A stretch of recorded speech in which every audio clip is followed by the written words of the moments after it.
Hey everyone!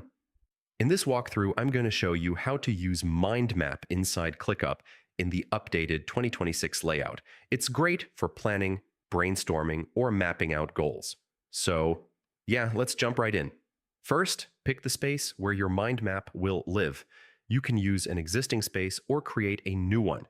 Inside that space, click the plus icon next to your views and choose Mind Map. You'll see two options: Tasks, Mode, and Nodes mode.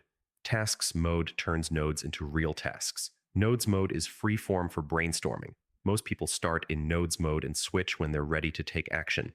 When the map opens, ClickUp creates a central node. Click it to rename it with your main idea. To add branches, click the little plus icon next to a node. Each new branch becomes a child node. You can expand as much as you want, and you can drag nodes anywhere to reorganize. The map snaps into place so it always stays readable. If you want to turn an idea into a task, just click the node and choose Convert to Task.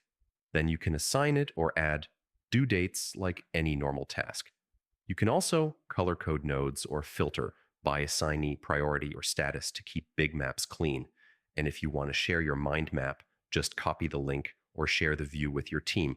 And that's it. That's how to use mind map in ClickUp for 2026. Super visual, super flexible, and great for planning pretty much anything. Thanks for watching, and I'll see you in the next guide.